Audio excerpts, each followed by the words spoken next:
The text arrived between helping customers at my boutique. I'm leaving you and moving to Miami with my 20-year-old girlfriend. I've already emptied our joint account. Haha. My hands didn't shake as I read it. My voice didn't waver as I helped Mrs. Peterson pick out a scarf. The only sign that my husband of 12 years had just nuked our marriage via text was a slight tightening around my eyes. I waited until Mrs. Peterson left, her purchase wrapped in our signature silver paper, before typing my response. Good luck. My name is Claire, and at 38, I just received the most callous goodbye in history. But while Mark was probably gloating over his grand exit, imagining me in tears over his betrayal, I was calmly locking up my boutique for the day. The signs had been there for months. The late nights at work that never matched his pay deposits. The sudden password changes on his phone. The way he'd started going to the gym religiously, buying new clothes trying to recapture his youth. 3 months ago, I'd found a receipt for dinner for 2 at an expensive restaurant on a night he'd claimed to be working late. That same evening, I'd opened a separate bank account at a different bank. A week later, when he mentioned wanting to combine our accounts to simplify things, I'd agreed cheerfully while moving my personal savings to the new account. The joint account he just emptied, it contained exactly enough to keep him from getting suspicious, about 2 months' worth of regular deposits. The rest was safely tucked away, along with detailed records of every suspicious transaction he'd made over the past year. My phone buzzed again. Don't bother begging. Melissa and I leave tomorrow. I'll send for my things later. Melissa, the new receptionist at his office. I'd met her at the company Christmas party, watched her laugh too loudly at Mark's jokes, noticed how she touched his arm when she thought no one was looking.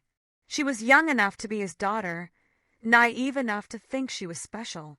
I didn't respond to his text. Instead, I called my lawyer, the one I'd consulted 2 months ago when I'd found the hotel charges on our credit card statement. It's time, I said simply. He just made his move. The papers are ready, she replied. I'll file them first thing tomorrow. Do you want me to have him served in Miami? No rush. Let him think he's won first. Another text from Mark. I know this must be hard for you. You're not getting any younger after all. At least you have your little shop to keep you busy. My little shop, the successful boutique I'd built from scratch. The one that generated more income than his middle management position. The one whose profits I'd carefully kept separate from our joint finances. I smiled, thinking of the certified letters that would greet him in Miami. Let him enjoy his moment of triumph. I spent that evening in our house. My house, since I'd inherited it from my grandmother and kept it in my name despite Mark's repeated suggestions to add him to the deed. Another lucky instinct that had paid off. While organizing the paperwork my lawyer would need, I found our wedding album. Mark looked so different then. Before, his midlife crisis had turned him into a caricature of his former self. These days he wore shirts too tight for his softening middle, tried too hard to connect with the 20-somethings at his office, used slang that sounded ridiculous coming from a man of 45. My phone kept buzzing with texts from him, each one more condescending than the last. I've been planning this for months. Melissa understands me in ways you never could. You'll be fine. Maybe you'll find someone more your own age. Already told my family. They agree we grew apart. It's nobody's fault, really. I screenshotted each message, adding them to my evidence folder. Let him dig his hole deeper. My lawyer would love his casual admission of premeditation, his gleeful announcement about emptying our account. The last text caught my attention. By the way, I used the joint card to book our flights and hotel. Consider it my parting gift, LOL. Perfect. I called the credit card company. Mrs. Harrison speaking. I need to report fraudulent charges and cancel a card immediately. Of course, ma'am. Can you identify the charges? 2 first-class tickets to Miami booked today. Hotel charges at the Royal Palm. And I'll need to remove my husband as an authorized user. Do you have documentation of the fraud? Text messages from my husband admitting he used our joint card to book travel with his girlfriend after emptying our bank account. I'll be happy to forward them. The representative's professional tone couldn't quite hide her satisfaction as she canceled the charges. Mark and Melissa would arrive at the airport tomorrow to find their tickets invalidated. Their hotel reservation canceled. My phone buzzed again. Don't worry about the house. I'll let you stay there until you find something smaller. I actually laughed out loud at that one. Did he really think he had any claim to my grandmother's house? Had his ego grown so large that he'd forgotten whose name was on the deed? Another buzz. And I know the shop means a lot to you. We can work out a fair payment for your half. My half of my business that I built myself, funded myself, grown myself, while he complained about my long hours and called it my hobby. I poured a glass of wine, the good stuff I'd been saving for a special occasion. This qualified. Tomorrow Mark would learn some hard truths about property law and separate assets.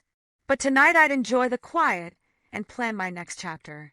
Morning brought a flurry of increasingly angry texts from Mark. What the heck did you do to our credit card? The airline won't honor our tickets. The hotel canceled our reservation. Answer me. I silenced my phone and headed to my boutique. Friday was always our busiest day, and I had a new shipment of designer handbags to unpack. Life goes on, even when your husband runs off with a receptionist young enough to be his daughter. Around noon his mother called. Claire dear, Mark told us everything. About how controlling you've been. How you drove him away. He says you're being vindictive now, causing problems with his travel plans. I put her on speaker while I arranged a window display. Did he mention emptying our joint account and charging tickets for him and his girlfriend on our credit card? Silence. Then, well, he said you left him no choice. That you've been cold and distant. Barbara, I have his texts. Would you like me to read them to you? The one where he bragged about taking our money. Or maybe the one where he mocked my age. Another pause. He did seem a bit cruel. I told him that text message was inappropriate. I appreciate the call, Barbara. I've always liked you. But I think it's best if we end this conversation now. My lawyer has advised minimal contact with Mark's family during the proceedings. Proceedings? Already. Goodbye, Barbara. By late afternoon, Mark's sister, Amanda, was spreading family gossip through mutual friends. Apparently, Mark and Melissa were stuck at a budget motel near the airport. Their Miami dreams temporarily derailed. He tried using his personal credit cards, but those had been maxed out for months. Another red flag I'd noticed. My lawyer called with an update. The emergency hearing is scheduled for Monday.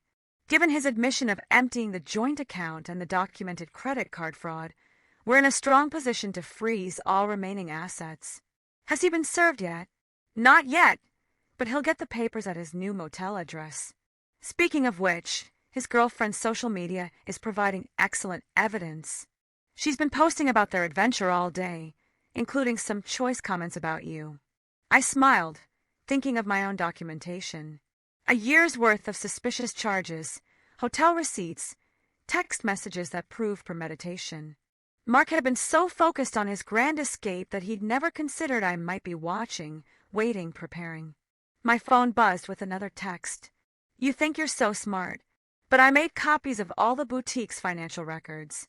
Half that business is mine. I forwarded the text to my lawyer, adding it to the growing file of Mark's mistakes. Let him learn the hard way about separate assets and business ownership. Sometimes the best revenge is simply being prepared. The emergency hearing on Monday was everything I could have hoped for. Mark showed up in his new young wardrobe, designer jeans too tight for his age, a blazer that screamed midlife crisis.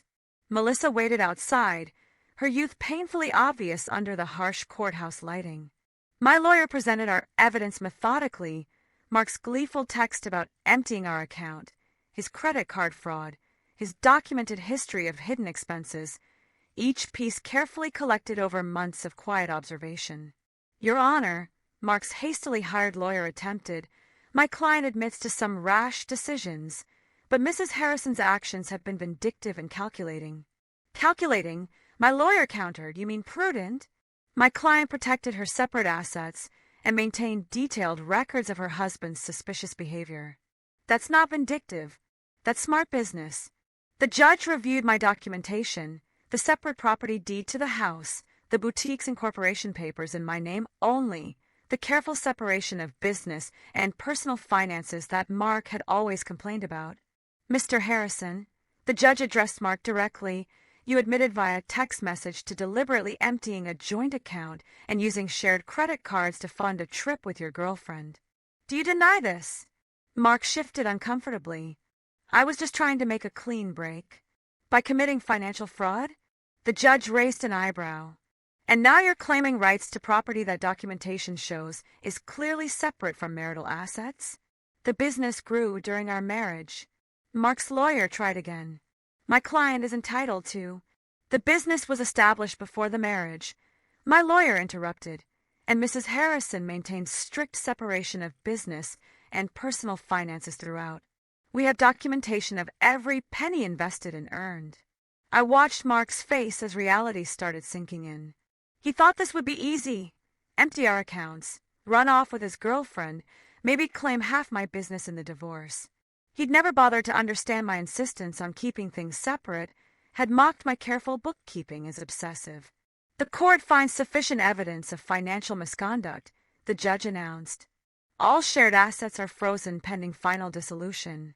Mr. Harrison is ordered to return any funds removed from joint accounts within 24 hours.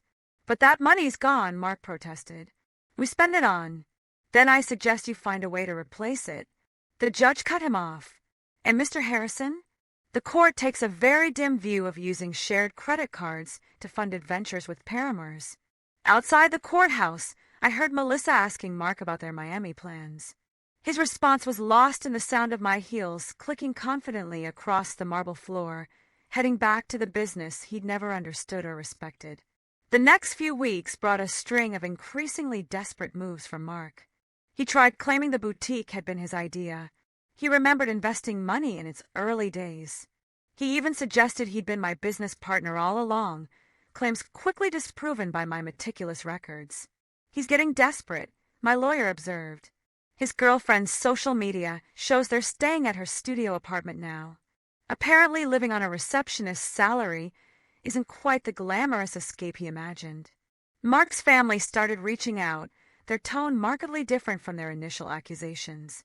We had no idea, his sister Amanda admitted. He told us you'd been cold, controlling, that he needed to escape. But then we saw his texts, the way he bragged about taking your money. That's not the brother I thought I knew. His mother called again, this time in tears.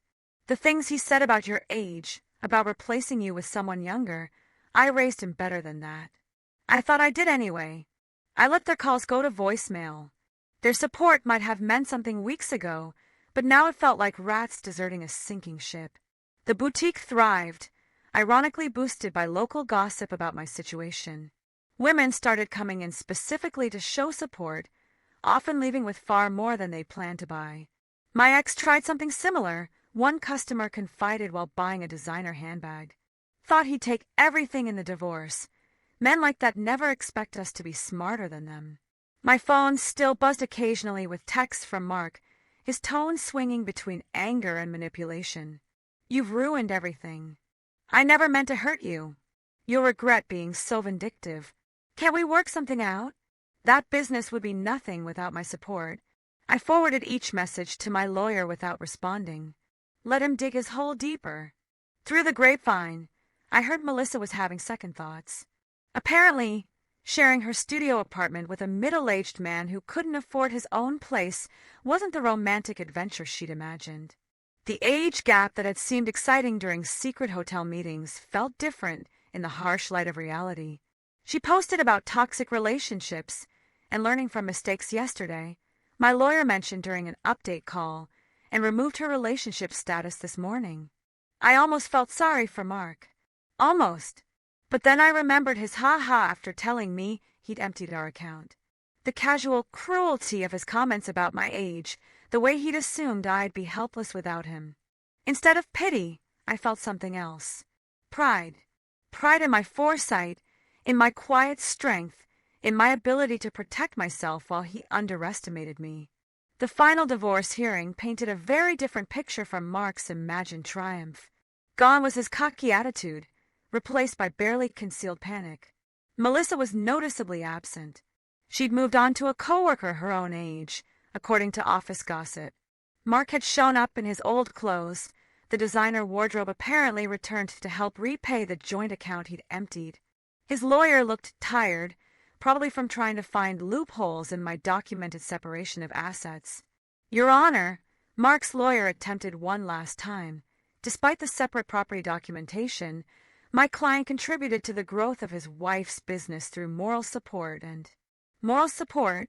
My lawyer interrupted. Like these text messages belittling Mrs. Harrison's business as a little shop, or these social media posts calling it her hobby. The judge had clearly seen enough. The final settlement reflected my careful planning. I kept my house, my business, and my separate assets. Mark got his personal possessions and his car, which was worth less than he owed on it. You've destroyed me, he hissed as we left the courthouse. I'll have to move back in with my parents. No, Mark, you destroyed yourself. I just made sure you couldn't destroy me too.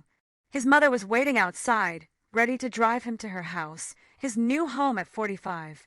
The irony of his situation wasn't lost on anyone. The man who'd mocked my age was now living in his childhood bedroom while I continued running my successful business. You planned this all along, he accused. You knew this would happen. No, I just paid attention, and unlike you, I understood the value of keeping good records.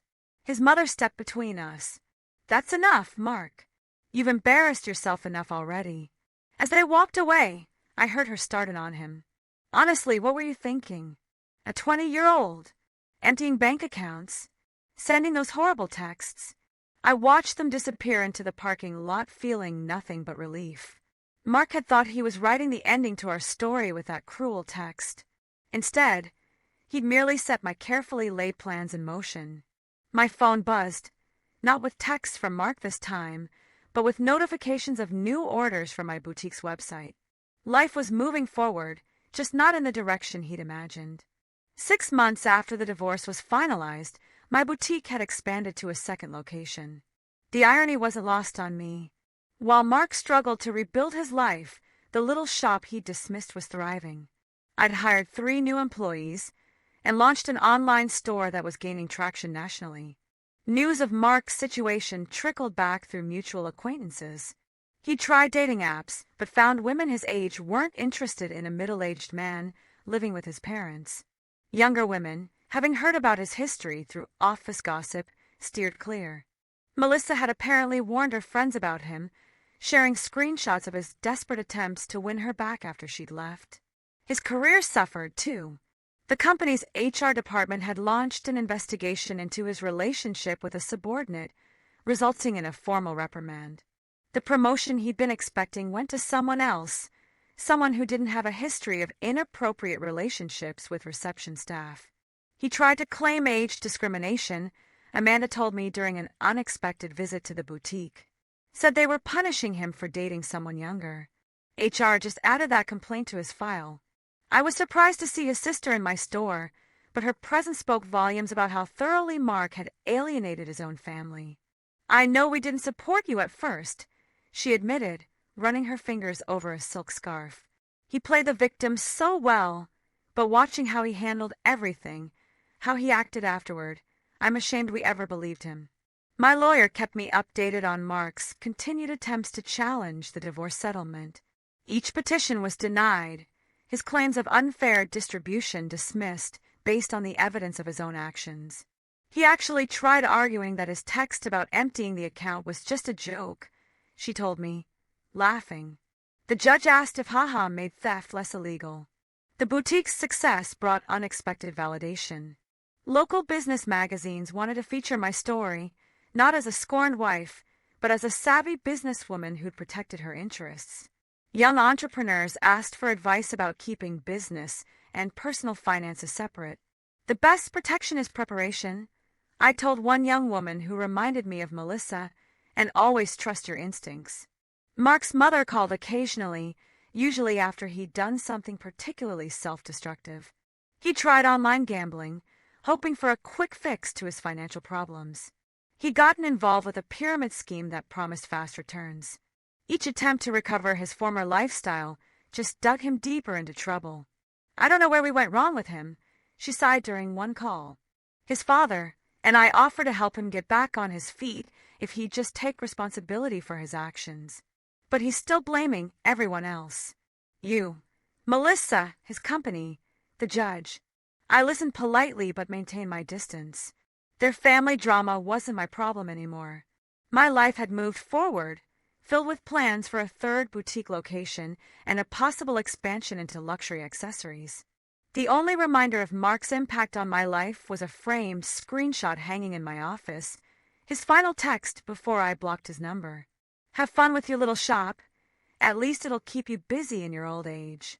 Below it sat my latest business award, proof that sometimes the best revenge is simply succeeding on your own terms. 1 year after the divorce, I hosted a grand opening for my third boutique location. The event attracted local media, and the story they wanted to tell wasn't about my failed marriage. It was about a successful businesswoman expanding her brand. Mark's betrayal had become a mere footnote in my success story. During the event, Melissa unexpectedly walked in. She looked younger than ever, or maybe I just felt that much stronger. She shifted uncomfortably, clutching her purse like a shield. I owe you an apology, she said quietly. I believed everything he told me about how you were cold, controlling, how you didn't support his dreams. Then I watched him try the same manipulation tactics on me when things got tough. I continued arranging a display of designer sunglasses. Those weren't his dreams, Melissa, they were escapes. There's a difference. I know that now. She paused, then added, he tried to move in when you froze the accounts. Thought my studio apartment would be temporary. After 2 weeks of him complaining about the size of my closet and suggesting I take out a loan for a bigger place, I understood what you meant about the difference between dreams and escapes. I actually laughed at that. Let me guess, he had big plans but no way to fund them? Exactly.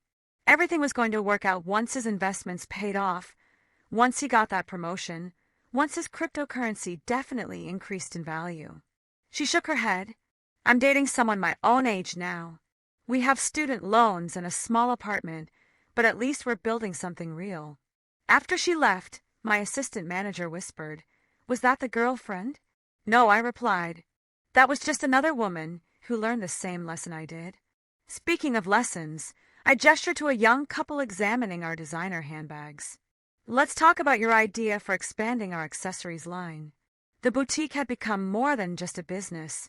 It was a symbol of independence, of resilience, of the power of preparation. Young entrepreneurs often sought my advice, and I always emphasized the importance of protecting their assets. Mark's mother called one last time, not to discuss Mark, but to thank me. You taught our family an important lesson, she said, about enabling bad behavior, about making excuses for cruelty. Mark's still living at home, still blaming everyone else for his problems. But we're not defending him anymore. That's your legacy to our family, showing us the difference between supporting someone and enabling them. I thought about that legacy as I reviewed plans for a fourth location. Mark had intended to diminish me, to trade me in for a younger model and take half of everything I'd built. Instead, he'd inadvertently pushed me to become even stronger, more successful. My phone buzzed with a text from my lawyer. Mark filed another petition to revisit the settlement. Judge dismissed it immediately and ordered him to pay court costs. Thought you'd enjoy that. I smiled, thinking of him in his childhood bedroom, still trying to rewrite an ending that had been determined the moment he underestimated me. Sometimes the best revenge isn't about getting even, it's about getting better. 2 years after Mark's cruel text message, I received an invitation to speak at a women's business conference. The topic wasn't divorce or betrayal. It was about building and protecting a successful business. My story had evolved from cautionary tale to inspiration. During the Q&A session, a woman asked about keeping business and personal finances separate. My husband says I'm being paranoid, that marriage means sharing everything. My ex-husband said the same thing. I replied, right up until he tried to claim half my business in our divorce. Trust your instincts. Protection isn't paranoia. The boutique chain had grown to 5 locations, each more successful than the last. The little shop Mark had mocked now employed 30 people and had been featured in several national magazines. Through mutual friends, I heard Mark had finally moved out of his parents' house, into a small apartment above a garage. He'd had to take a lower-paying job after his former company downsized, eliminating his position during restructuring. His dating profile still listed him as young at heart, though his profile photo was clearly outdated. Melissa, ironically, had become a regular customer at my original boutique location. She'd earned her business degree and started her own social media consulting company. "You inspired me," she told me once, showing how a woman can build something lasting instead of falling for empty promises. I kept Mark's cruel text message framed in my office, not as a reminder of pain, but as proof of how far I'd come. Below it hung a sign that read, "Success is the best revenge." At the 5-year anniversary celebration of my original boutique, I stood addressing my employees and loyal customers. The space had been transformed from a single little shop into the flagship store of a thriving business empire. Mark's mother attended, though I hadn't sent her an invitation. She waited until the crowd thinned to approach me. "I saw Mark yesterday," she said, smoothing her designer dress, one she bought from my store. "He was talking about his glory days, about the life he could have had. He still doesn't understand that he didn't lose everything in the divorce. He threw it away." I thought about that text message, his casual cruelty, his assumption that I would crumble without him, how he'd expected me to beg, to break, to prove him right about my desperation. Instead, I'd built something stronger than before. Each new boutique location was a testament to what women could achieve when they stopped dimming their light for insecure men. The young saleswoman I'd hired last month, coincidentally also named Melissa, came over with a question about the new inventory system I'd implemented.